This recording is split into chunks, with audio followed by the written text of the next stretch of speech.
181। यह सब बहुत जल्दी हो गया था। सोलंकी परिवार का विशेषज्ञ, जिसने अभी तक कोई कदम नहीं उठाया था, पूरी तरह से स्तब्ध था। वह ऐसा लग रहा था जैसे उसने भूत देख लिया हो।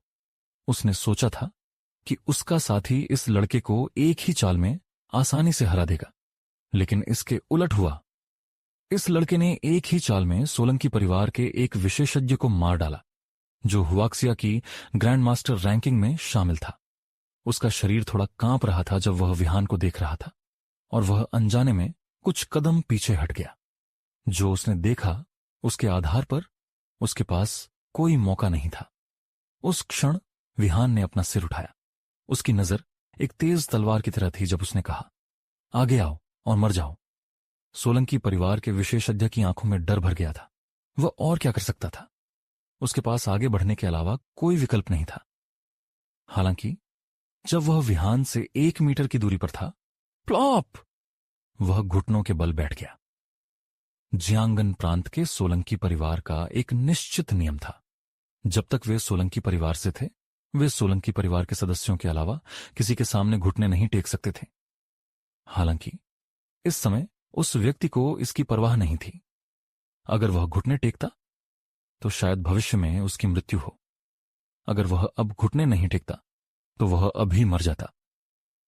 महाशय, वह विहान की ओर देखने की हिम्मत नहीं कर सका। डर था कि वह इस भयंकर देवता को और नाराज कर देगा। विहान ने नीचे उसकी ओर देखा और पूछा, सोलंकी परिवार का निवास कहाँ है?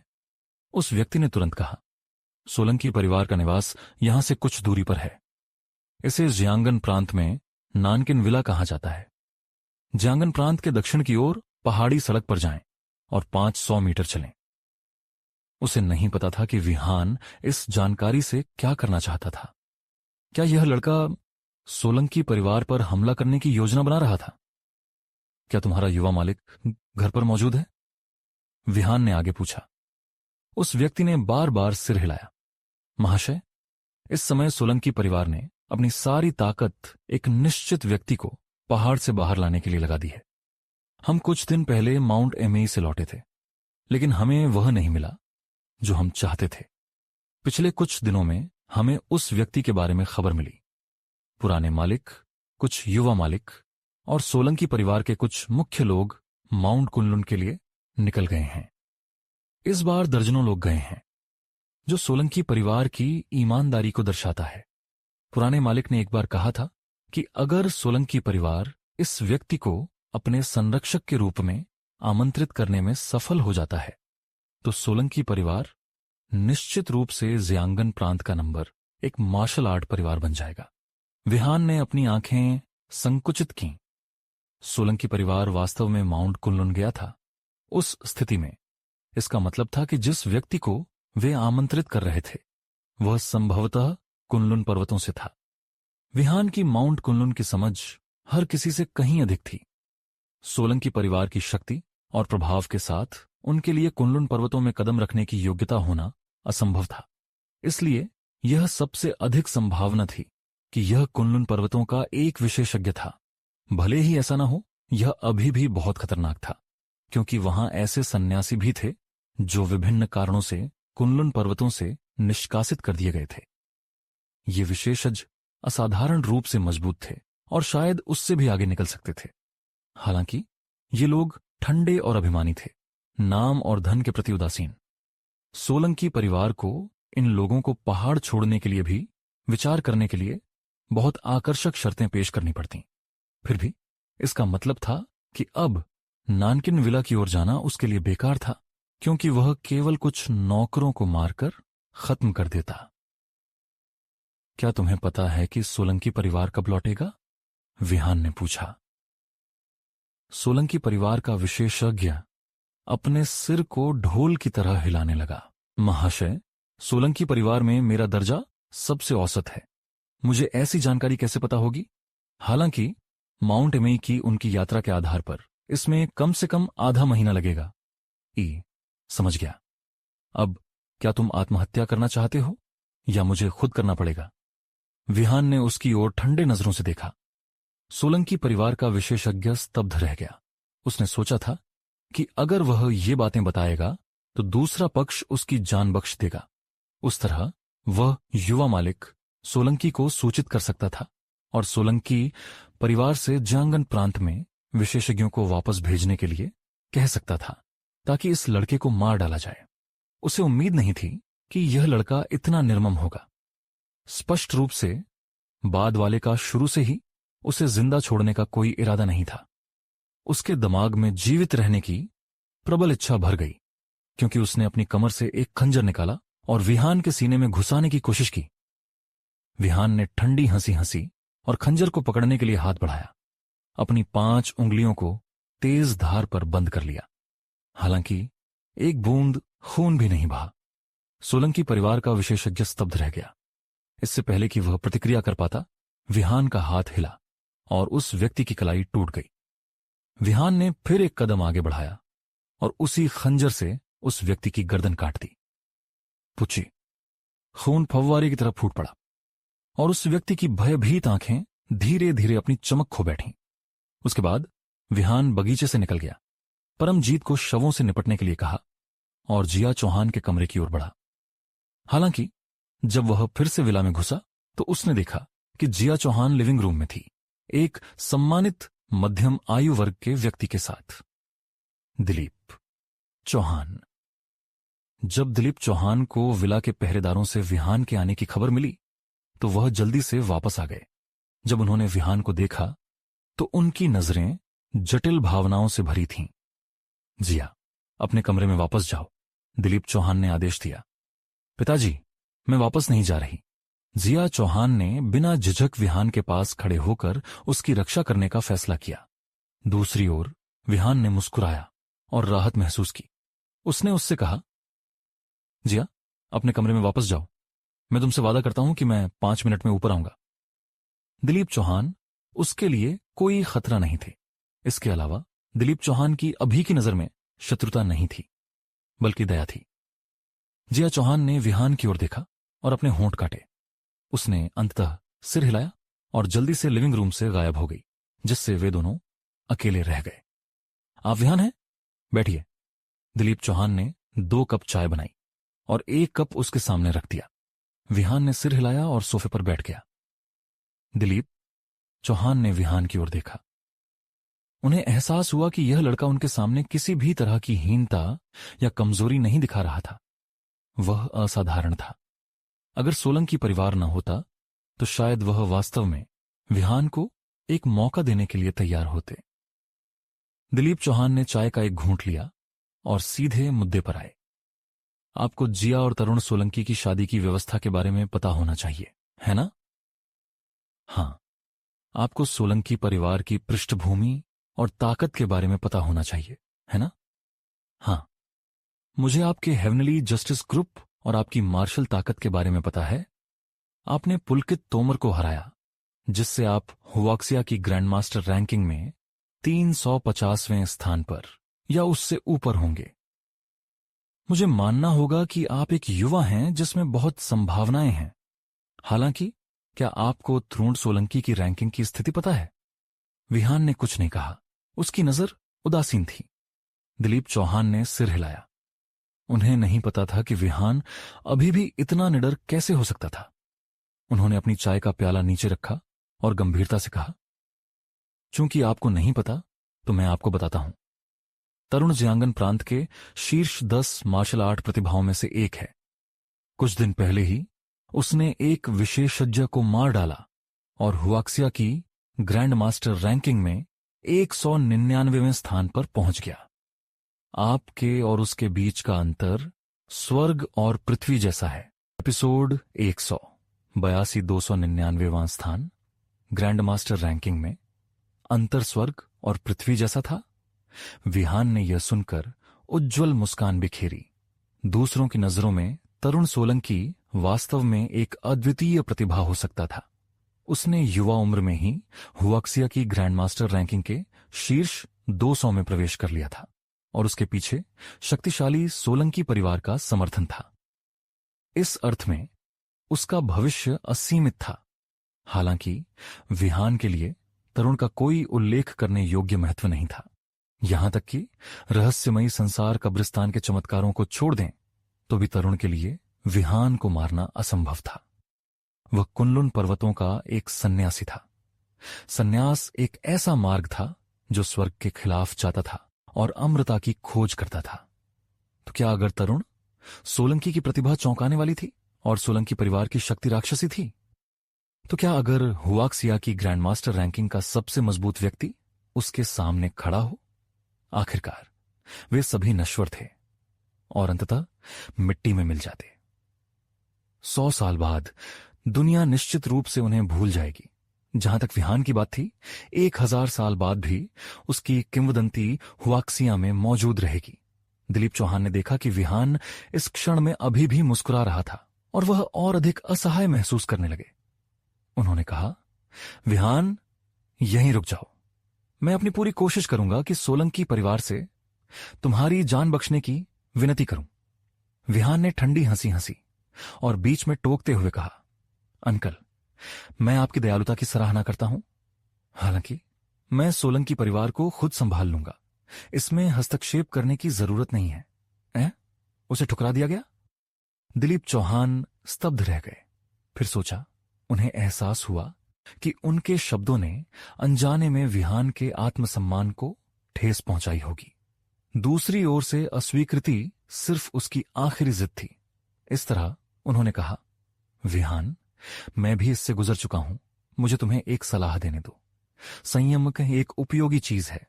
अपनी जान गंवाने के बाद पछतावा मत करना। क्या तुम्हारा सैन्य पृष्ठभूमि नहीं है? सबसे अच्छा होगा अगर सेना तुम्हारी रक्षा के लिए सामने आए। विहान खड़ा हो गया और दिलीप चौहान की ओर देखा। अंकल, आप मुझे नहीं समझते, इसलिए कृपया मेरे भविष्य का आकलन न करें। हालांकि दुनिया विशाल है, कोई भी शक्ति मुझे पीछे हटाने के लिए योग्य नहीं है। आपकी नजरों में सोलंकी परिवार बहुत भयानक हो सकता है, लेकिन मेरी नजरों में सोलंकी परिवार चींटी से अलग नहीं है। जब वे लौटेंगे, मैं उन्हें बस मार डालूंगा। इस क्षण विहान ने एक अत्यंत शक्तिशाली आभा छोड़ी। दिलीप चौहान के लिए वह एक पहाड़ की चोटी पर खड़े एक अद्वितीय विशेषज्ञ की तरह लग रहा था, जो सभी जीवित प्राणियों को निहार रहा था। 5 मिनट हो गए। मैंने जिया चौहान से वादा किया था कि मैं उसे ढूंढने जाऊंगा। यह कहकर विहान ने अपनी आस्तीन झटकी और चला गया। दिलीप चौहान लिविंग रूम में रह गए, स्तब्ध दिख रहे थे। काफी देर बाद वह अंततः प्रतिक्रिया दे पाए। सोलंकी परिवार चींटी से अलग नहीं था, बस उन्हें मार डालूंगा।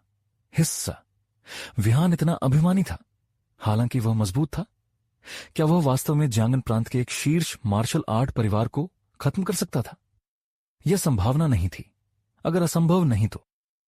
शुरुआत में दिलीप चौहान को विहान का अच्छा प्रभाव था, हालांकि अब विहान के प्रति उनका प्रभाव नीचे के स्तर तक गिर गया था।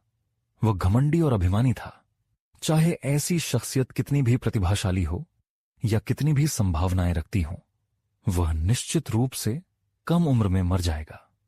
ऐसा लगता था कि उन्हें जिया चौहान से बात करनी होगी।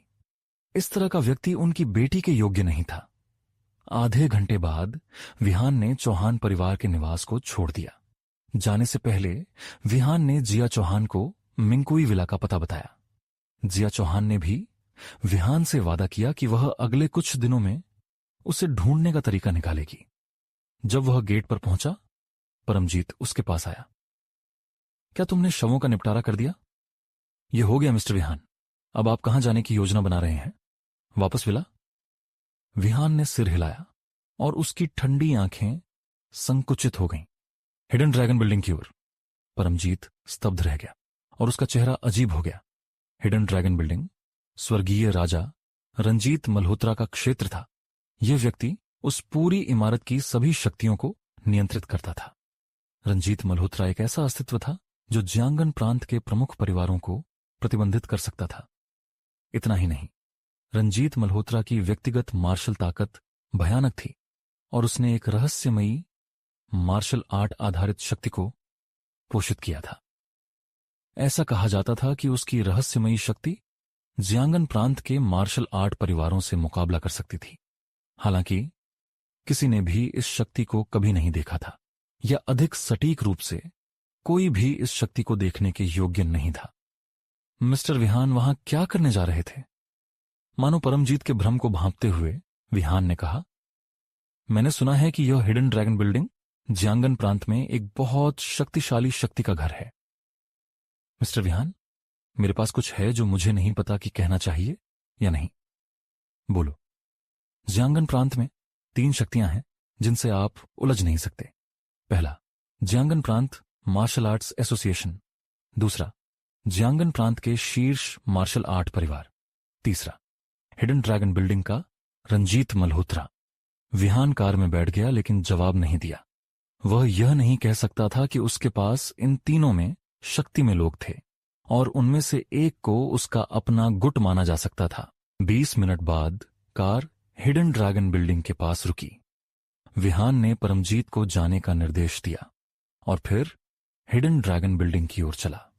हिडन ड्रैगन बिल्डिंग के प्रवेश द्वार पर खड़े होकर विहान ने महसूस किया कि यह इमारत काफी भव्य थी और रिवर सिटी में हेवनली जस्टिस ग्रुप की इमारत की भव्यता को भी मात देती थी।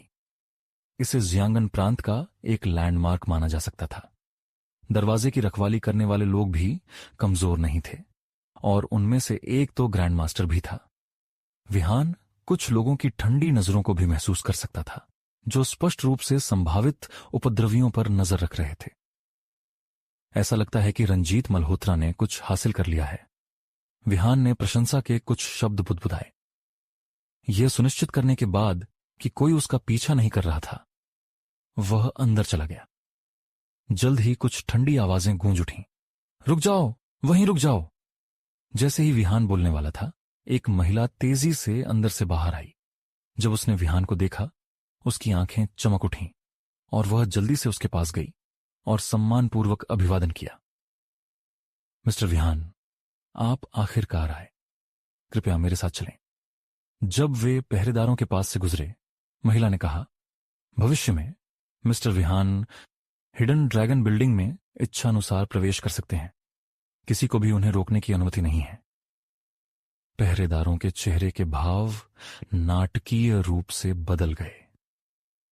उन्होंने बार बार सिर हिलाया और जल्दी से विहान की शक्ल को याद कर लिया। एपिसोड 183 महिला विहान को लॉबी के माध्यम से एक लिफ्ट तक ले गई। फिंगरप्रिंट और आंख की पुतली की पहचान जांच पास करने के बाद लिफ्ट का दरवाजा खुला। मिस्टर विहान, इस तरफ कृपया। विहान अंदर चला गया और फिर महिला ने एक बटन दबाया और दरवाजा बंद हो गया।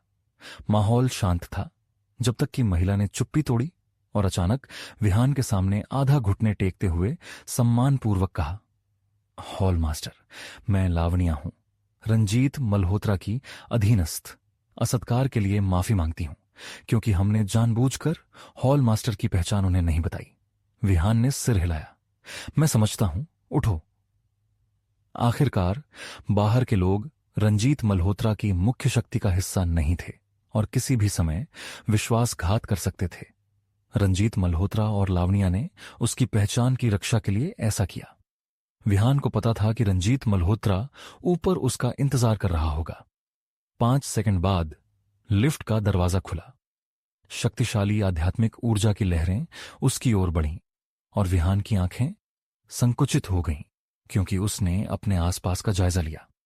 उसके सामने का स्थान बेहद विशाल था और बिल्कुल एक सार्वजनिक शहर के चौक की तरह दिखता था। इस स्थान में 100 विशेषज्ञ खड़े थे। विहान के आश्चर्य के लिए उनमें से 50 ग्रैंड मास्टर स्तर तक पहुंच चुके थे। बुरा नहीं, कोई भी बड़ा मार्शल आर्ट परिवार इन लोगों को अपने रैंकों में पाकर गर्व महसूस करेगा। हॉल मास्टर, इस तरफ कृपया, सभी आपका इंतजार कर रहे हैं, लावण्या ने सम्मानपूर्वक कहा। किसी कारण से उसकी आवाज कांप रही थी। सभी उत्सुक थे और उत्साह से भरे हुए थे। अनगिनत जलती नजरें विहान पर केंद्रित थीं। हॉल मास्टर आखिरकार प्रकट हो गया था। विशेषज्ञों के समूह के सामने खड़ा मध्यम आयु का व्यक्ति अपनी आंखों में दृढ़ता लिए हुए था। उसने अपनी मुट्ठियां कसकर भींची और उसके शरीर का खून जलता हुआ प्रतीत हो रहा था। यह रंजीत मल्होत्रा था। वह इस क्षण का बहुत लंबे समय से इंतजार कर रहा था। इस व्यक्ति की प्रतीक्षा करना उसके जीवन का मिशन था। इस क्षण विहान पहले से ही रंजीत मल्होत्रा के सामने था। जैसे ही वह कुछ पूछने वाला था, रंजीत मल्होत्रा ने कदम बढ़ाया। उसने एक कदम आगे बढ़ाया और विहान के सामने एक घुटने पर बैठ गया। रंजीत मल्होत्रा हॉल मास्टर का अभिवादन करता है। रंजीत मल्होत्रा की आभा फट पड़ी। हॉल मास्टर को अभिवादन। सभी घुटने टेक गए। विहान का खून उत्साह से उबलने लगा। उसने कहा, उठो। हां, हॉल मास्टर। सभी खड़े हो गए और सीधे विहान की ओर देखने लगे। उसके आगे बोलने की प्रतीक्षा करने लगे। विहान ने बीच में खड़े पत्थर के स्तंभ की ओर देखा। पत्थर का स्तंभ 4 मीटर ऊंचा था और ऐसा लगता था जैसे यह आकाश तक पहुंच सकता हो। उसने झिझक नहीं की और एक कदम आगे बढ़ाया। उसने अपनी सच्ची क्यूई को अपने पैरों में संचालित किया और आसानी से पत्थर के स्तंभ पर छलांग लगा दी। फिर विहान ने अपने दाहिने पैर से जोर से प्रहार किया, जिससे पत्थर के स्तंभ में भयानक मात्रा में शक्ति संचरित हुई। पत्थर के स्तंभ की सतह पर मकड़ी के जाले जैसे दरारें दिखाई देने लगीं। फिर विहान पत्थर के स्तंभ से कूद गया। जिस क्षण उसके पैर जमीन पर टिके, एक जोरदार धमाका सुनाई दिया और पत्थर का स्तंभ अनगिनत टुकड़ों में बिखर गया। यह जानना जरूरी है कि यह पत्थर का स्तंभ एक विशेष प्रभाव प्रतिरोधी सामग्री से बना था। इसे यहां के विशेषज्ञों द्वारा प्रशिक्षण डमी के रूप में इस्तेमाल किया जाता था। ये विशेष हर दिन अपनी मुट्ठियों और पैरों को पत्थर के स्तंभ पर मारते थे ताकि उनकी हड्डियां मजबूत हों और उनकी त्वचा सख्त हो। इसके बावजूद पत्थर का स्तंभ कभी नहीं टूटा था। अब हॉल मास्टर के हल्के प्रहार से ही यह टूट गया। इसके लिए कितनी शक्ति की जरूरत थी? यहां तक कि 10,000 पाउंड की शक्ति भी अपर्याप्त होती। यह कितना दबंग था। समूह में कुछ विशेषज्ञों ने शुरू में विहान की उम्र के कारण उस पर संदेह किया था, लेकिन इस क्षण वे केवल अपनी हीनता स्वीकार कर सकते थे। रंजीत मल्होत्रा ने दूर से सिर हिलाया। हालांकि वह इन विशेषज्ञों में यह विश्वास डाल रहा था कि हॉल मास्टर बेहद शक्तिशाली था। वे गर्वीले लोग थे और देखना ही विश्वास करना था। विहान के शक्ति प्रदर्शन ने उसकी सारी चिंताएं दूर कर दी थीं। हालांकि अभी एक आखिरी कदम बाकी था। एपिसोड 184। अचानक रंजीत मल्होत्रा ने एक कदम आगे बढ़ाया और अपनी मुट्ठियां जोड़ी। उसने विहान से कहा, हॉल मास्टर, यह अधीनस्थ आपके साथ अभ्यास करना चाहता है। उसके पास ऐसा कहने का एक कारण था। पहला, वह जानना चाहता था कि विहान कितना मजबूत है और उनके बीच का अंतर कितना बड़ा है। दूसरा, चूंकि रंजीत मल्होत्रा ने हिडन ड्रैगन बिल्डिंग और इसकी रहस्यमयी शक्ति को स्थापित किया था, उसे यहां का सबसे मजबूत विशेषज्ञ माना जाता था और इसीलिए उसके पास सबसे अधिक अधिकार और सम्मान था। यह हॉल मास्टर के लिए नुकसानदायक था। हालांकि अगर हॉल मास्टर उसे हरा देता तो यह बदल जाता। विहान को उम्मीद नहीं थी कि रंजीत मल्होत्रा अचानक ऐसा कुछ करेगा। अचानक अभ्यास, हालांकि यह उसके लिए भी उपयुक्त था। उसे भी रंजीत मल्होत्रा की क्षमताओं या शक्ति के बारे में कुछ नहीं पता था। जियांगन प्रांत में हर कोई कहता था कि रंजीत मल्होत्रा की क्षमताएं भयानक हैं, लेकिन सुनी सुनाई बातें बेकार थीं। उसकी शक्ति को व्यक्तिगत रूप से अनुभव करना सबसे अच्छा था। रंजीत मल्होत्रा, आपकी हुआक्सिया की ग्रैंडमास्टर रैंकिंग में क्या स्थिति है? विहान ने पूछा। यह वर्तमान में हुआक्सिया के मार्शल कलाकारों की शक्ति को मापने का सबसे सीधा तरीका था। रंजीत मल्होत्रा ने सिर हिलाया और गंभीरता से कहा, हॉल मास्टर, मैं हुआक्सिया की ग्रैंडमास्टर रैंकिंग में सूचीबद्ध नहीं हूं। हालांकि मुझे लगता है कि मैंने कुछ महीने पहले शीर्ष 200 में से एक विशेषज्ञ को मार दिया था। मुझे उस व्यक्ति की सटीक रैंकिंग के बारे में पूरी तरह से यकीन नहीं है।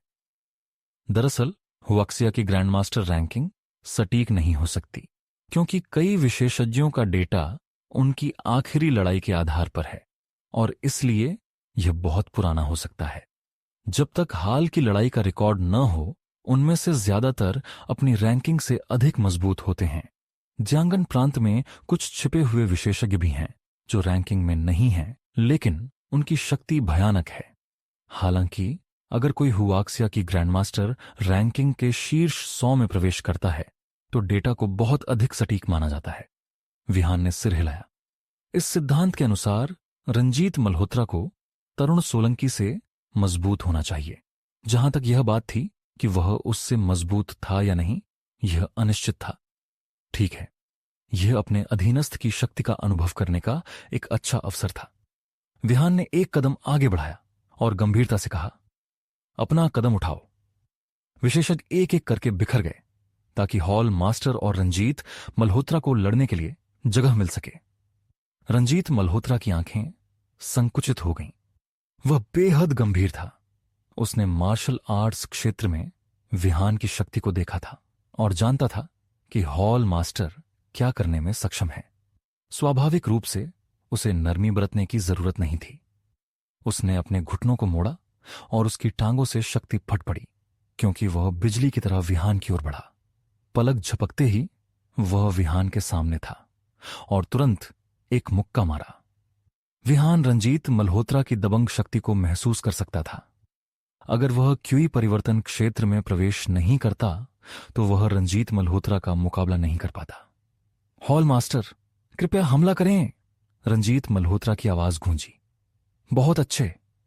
विहान ने झिझक नहीं की। उसने एज्योर ड्रैगन फैंटम बॉडी तकनीक को सक्रिय किया, फिर अपनी हथेली से प्रहार किया। सही समय। रंजीत मल्होत्रा पीछे हटा और फिर विहान को लात मारने की कोशिश की। विहान ने इस बार बचाव नहीं किया। इसके बजाय उसका हाथ पंजे के आकार में आ गया और उसने दूसरी ओर के टखने को पकड़ लिया। फिर शक्ति के एक विस्फोट के साथ उसने रंजीत मल्होत्रा को दूर फेंक दिया। रंजीत मल्होत्रा का चेहरा बदल गया। जैसे ही उसका शरीर दीवार से टकराने वाला था, उसने पलटकर अपने पैरों को दीवार पर जोर से मारा। गति का उपयोग करके विहान की ओर वापस बढ़ा। दीवार पर 3 सेंटीमीटर गहरा पैर का निशान छूट गया। कितना भयानक!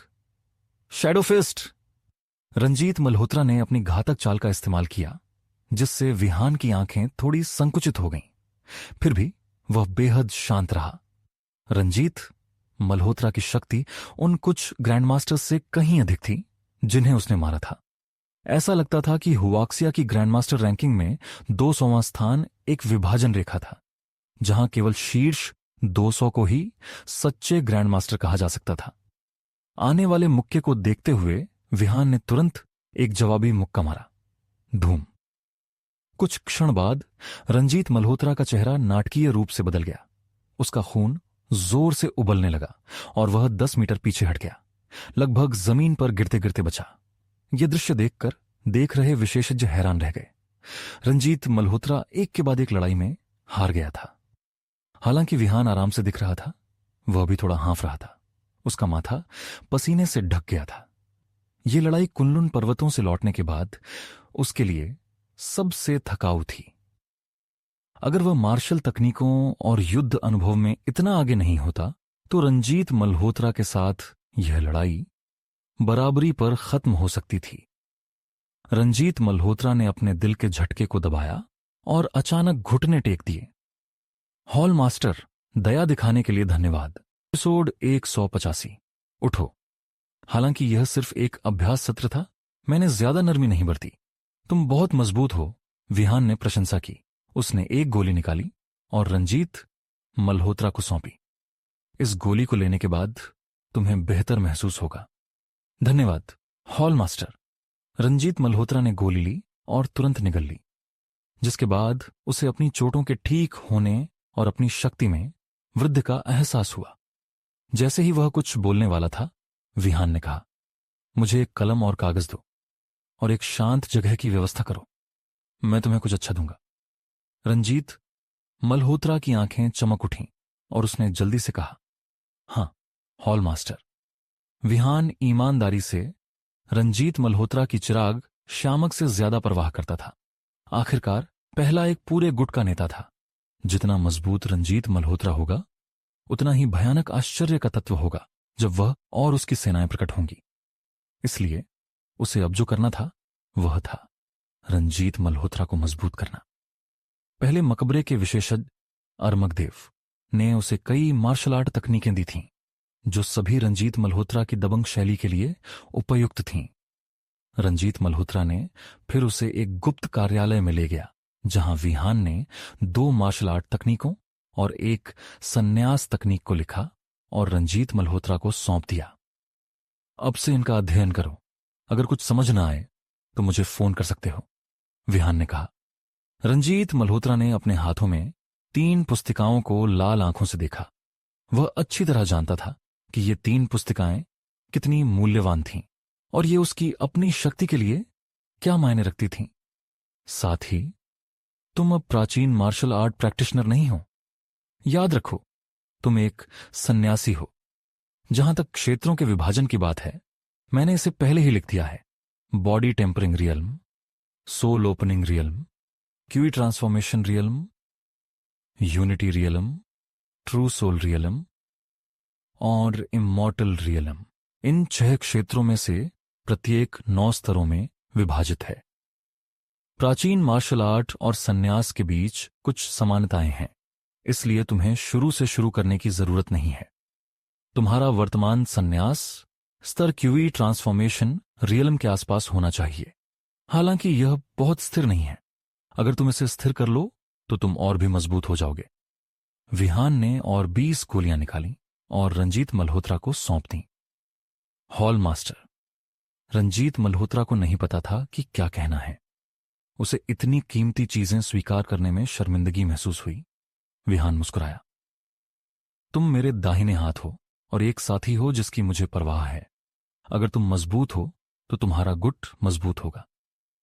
जियांगन प्रांत बहुत छोटा मंच है। तुम्हें जो करना है वह है खुद को मजबूत करना और अपने गुट को कैपिटल सिटी तक ले जाना। अगर हम हुआक्सिया को जीतना चाहते हैं तो हमारी वर्तमान शक्ति से ऐसा नहीं कर पाएंगे। मैं समझता हूं हॉल मास्टर।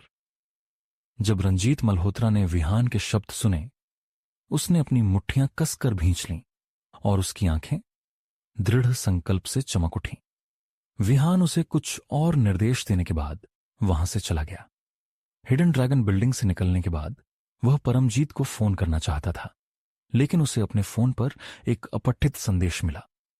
उसने इसे खोला और महसूस किया कि जिया चौहान ने उसे आधे घंटे पहले एक निर्देशांक सेट भेजा था। निर्देशांक जियांगन प्रांत के अस्पताल के लिए थे। पहले चौहान परिवार के निवास पर विहान ने जिया को कहा था कि वह उसकी दादी से मिलना चाहता है और जिया चौहान से कहा था कि जब वह अस्पताल पहुंचे तो उसे निर्देशांक भेज दे। दूसरी ओर ने स्पष्ट रूप से ऐसा कर दिया था, इसलिए जिया चौहान अब अस्पताल में होनी चाहिए। विहान ने जल्दी से एक टैक्सी ली और सीधे अस्पताल की ओर चला गया। 10 मिनट बाद जियांगन प्रांत के अस्पताल के वीआईपी वार्ड क्षेत्र में विहान कुछ फल लेकर वार्ड में आया और वहां जिया चौहान और उसकी मां आकांक्षा चौहान को देखा। आकांक्षा चौहान थोड़ी थकी हुई दिख रही थी। उसमें अब पहले जैसा अभिमान नहीं था और उसकी आंखों के नीचे काले घेरे थे। यह स्पष्ट था कि वह कुछ समय से अच्छी तरह सो नहीं पाई थी। मां, विहान दादी से मिलने आया है, जिया चौहान ने धीरे से कहा, डरते हुए कि उसकी मां नाराज हो जाएगी। अप्रत्याशित रूप से आकांक्षा चौहान ने बिल्कुल भी हंगामा नहीं किया। उसने बस विहान की ओर देखा और सिर हिलाया। धन्यवाद। विहान ने फलों की टोकरी नीचे रखी और बिस्तर पर पड़ी बूढ़ी महिला को देखा। पहले भोज में उसने जिया चौहान की दादी पर ध्यान दिया था। तब उनके पास कोई बड़ी स्वास्थ्य समस्या नहीं थी और तर्कसंगत रूप से उन्हें जल्द ही कोई स्वास्थ्य जटिलता नहीं होनी चाहिए थी। हालांकि अब उसने महसूस किया कि वह मृत्यु के कगार पर थी और किसी भी क्षण मर सकती थी। विहान ने भौहें सिकोड़ लीं। उसने बूढ़ी महिला की नब्ज को महसूस करने के लिए हाथ बढ़ाया। यह दृश्य देखकर जिया चौहान और उसकी मां हैरान रह गईं। यह लड़का क्या कर रहा था? उसकी नब्ज ले रहा था। हालांकि जिया चौहान कई दिनों तक विहान के साथ रही थी, उसे उसकी चिकित्सा कुशलता के बारे में कुछ नहीं पता था। तुम क्या कर रहे हो? आकांक्षा चौहान का चेहरा काफी व्याकुल था। आखिरकार डॉक्टर ने उसे कहा था कि किसी को भी शरीर को न छूने दे, कहीं कुछ हो न जाए। विहान ने सबको अनदेखा किया। उसकी आंखों में धीरे धीरे एक ठंडी चमक दिखाई दी। वह जानता था कि समस्या कहां थी। बूढ़ी महिला बीमार नहीं थी। इसके बजाय किसी ने एक विशेष ऊर्जा का उपयोग करके उसकी जीवन शक्ति को सील कर दिया था, जिससे वह एक जीवित लाश बन गई थी। चाहे अस्पताल का उपकरण कितना भी अच्छा हो, वह इस तरह की दुष्ट तकनीक का पता लगाने या निदान करने में सक्षम नहीं होगा। विहान ने जिया चौहान की दादी की कलाई पर से अपनी पकड़ छोड़ी और आकांक्षा चौहान की ओर देखा। उसने गंभीरता से पूछा, वह बेहोश होने से पहले आखिरी बार किसके संपर्क में आई थी? आकांक्षा चौहान स्तब्ध रह गई और उसका चेहरा पीला पड़ गया। सबसे पहले उसे तरुण सोलंकी की याद आई। हालांकि अगर उसने इसे जोर से कहा तो जिया निश्चित रूप से तरुण सोलंकी से शादी करने के प्रति और अधिक प्रतिरोधी हो जाएगी। जिया चौहान के व्यक्तित्व के आधार पर वह निश्चित रूप से सोलंकी परिवार के साथ सगाई तोड़ने की पूरी कोशिश करेगी, इसलिए वह केवल सिर हिला सकती थी। मैं हमेशा उसके पास रही हूं। वह किसी के संपर्क में नहीं आई। आंटी, क्या आपको इस समय भी झूठ बोलना पड़ रहा है? विहान ने ठंडी हंसी हंसी। वह न केवल जिया चौहान की दादी है, बल्कि आपकी मां भी है। अगर आप मुझे कारण बताएंगी तो मैं उसे बचा सकता हूं। उसका लहजा आत्मविश्वास से भरा था। आकांक्षा चौहान की आंखें चौड़ी हो गईं और उसका शरीर कांपने लगा। उसने विहान का हाथ पकड़ लिया। तुमने क्या कहा? तुम उसे बचा सकते हो? जिया चौहान भी हैरान थी। वह जानती थी कि विहान का मार्शल आर्ट कौशल शानदार है, लेकिन उसने कभी नहीं सुना था कि यह लड़का चिकित्सा में अच्छा है। मैं अपने शब्द का आदमी हूं, बशर्ते आप मुझे उसकी वर्तमान स्थिति के पीछे का असली कारण बताएं, विहान ने कहा। जिया चौहान ने अपनी मां की ओर देखा और पूछा, मां, क्या दादी वास्तव में किसी और चीज की वजह से इस हालत में है? उसे लगा था कि कुछ गलत था, लेकिन उसकी मां बार बार कहती थी कि उसकी दादी की सेहत में कुछ गड़बड़ है, इसलिए उसने इस पर ज्यादा ध्यान नहीं दिया। आखिरकार उसकी दादी पहले से ही वृद्ध थी। उस क्षण आकांक्षा चौहान विहान को घूर रही थी। फिर उसने विहान के शब्दों पर विश्वास करने का फैसला किया। आखिरकार अब तक उसने जो कुछ भी कहा था वह सच हो गया था। इसके अलावा वह कभी भी जिया की दादी की जान को हल्के में नहीं लेगा। वह कुछ सेकंड तक जिनकी, फिर बोली, तरुण सोलंकी ने उसे चोट पहुंचाई। सोलंकी परिवार के खतरे और अपनी मां की जान के बीच उसने बिना झिझक बाद वाले को चुना। जिया चौहान उन शब्दों को सुनकर स्तब्ध रह गई। उसका चेहरा तुरंत पीला पड़ गया। इसमें गुस्से की एक झलक भी मिली हुई थी। भले ही चौहान परिवार सोलंकी परिवार से मुकाबला न कर सके, जिया चौहान तरुण सोलंकी से शादी करने से बेहतर मरना पसंद करेगी। वह ऐसे नीच इंसान से शादी नहीं करेगी। इस क्षण विहान का दिल भी गुस्से से जल रहा था। फिर से तरुण सोलंकी, इस नीच ने एक बूढ़ी महिला को यातना देने तक की हद क्यों पार की? अगर सोलंकी परिवार कुनलुन पर्वतों के लिए नहीं गया होता तो विहान तुरंत सोलंकी परिवार के निवास पर जाता और तरुण सोलंकी को यातना देकर मार डालता।